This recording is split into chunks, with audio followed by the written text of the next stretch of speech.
Hey guys, let's get more news about Warriors, but first, don't forget to subscribe and leave your like.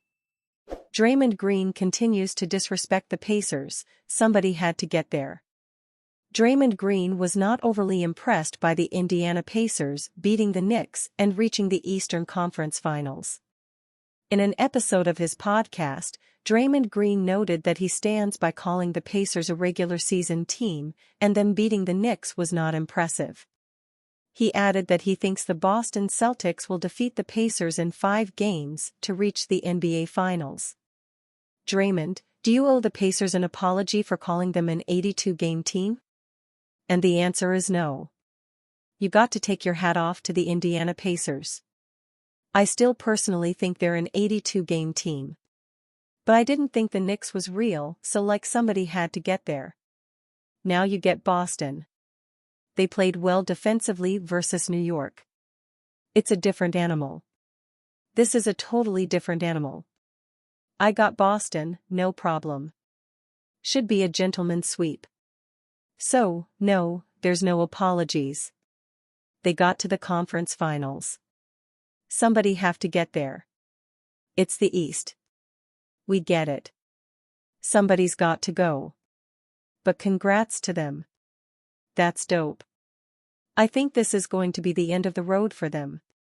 Draymond Green has been a vocal critic of many teams in the Eastern Conference during these playoffs.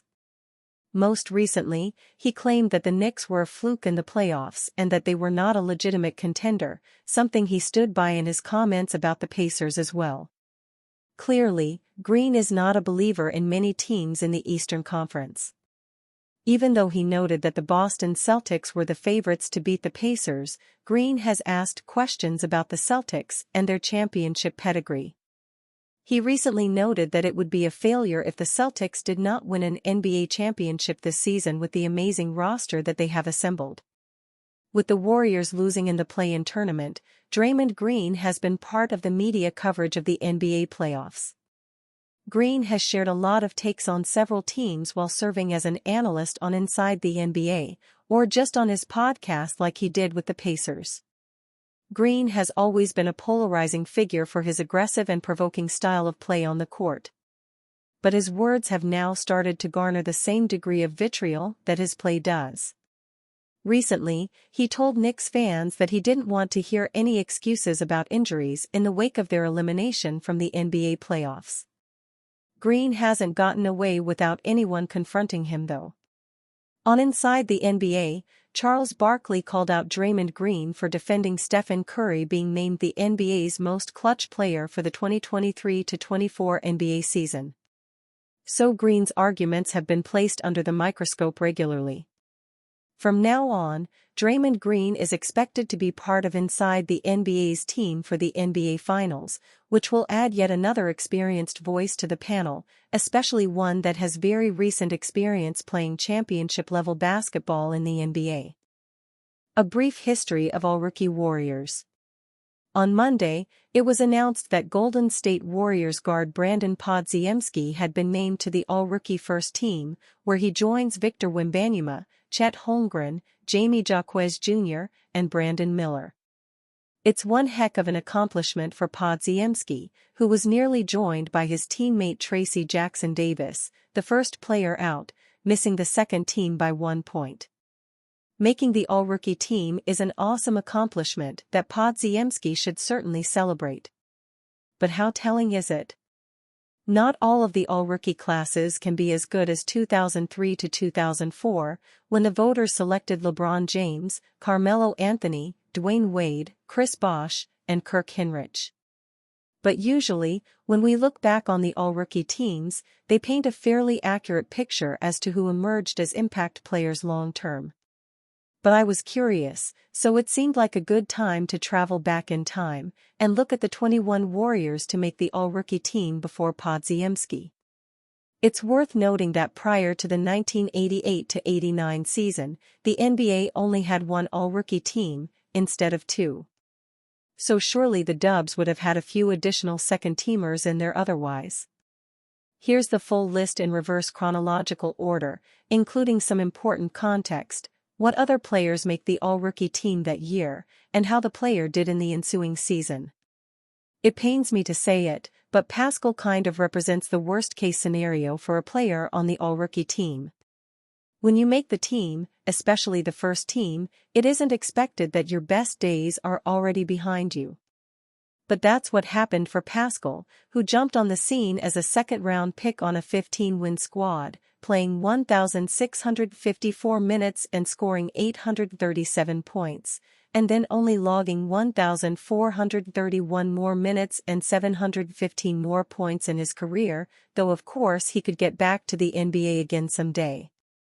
Barnes kind of falls into the middle ground for expected outcomes. He didn't fall off, and has gone on to have a solid 12-year career that still has many more seasons left it in. But he and Waiters certainly stand out next to the other three names on that list. Carmelo Anthony recalls exact moment he knew Stephen Curry was going to be all-time great.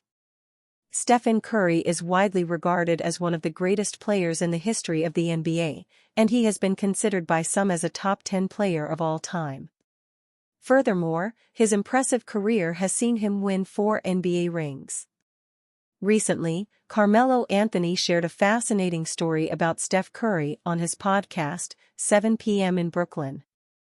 Anthony revealed that the baby-faced assassin would often attend his workouts, even when he was in college, and he would intently observe and learn from the unorthodox training methods. Steph used to come to the workouts. I would never let people in the workout.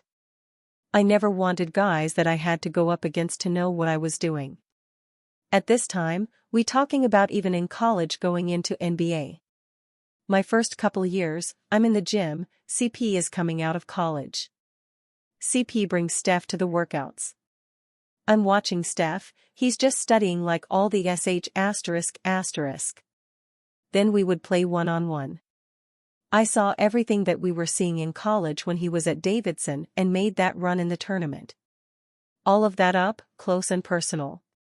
Furthermore, Anthony went on to describe how Curry would participate in one-on-ones with him, where he showcased the same skills that made him a standout player at Davidson College. Also, Curry's impressive performance in the NCAA tournament during his time at Davidson was a testament to his hard work and talent. Curry has continued to impress, as he averaged 26.4 points, 4.5 rebounds, and 5.1 assists per game while shooting 45% from the field and 40.8% from three-point range in 74 games in the just concluded regular season. This has cemented his status as one of the all-time greats, and stories like Anthony's only add to his legendary status. And you, fan? What do you think of the situation of Carmelo Anthony? Leave your opinion in the comments.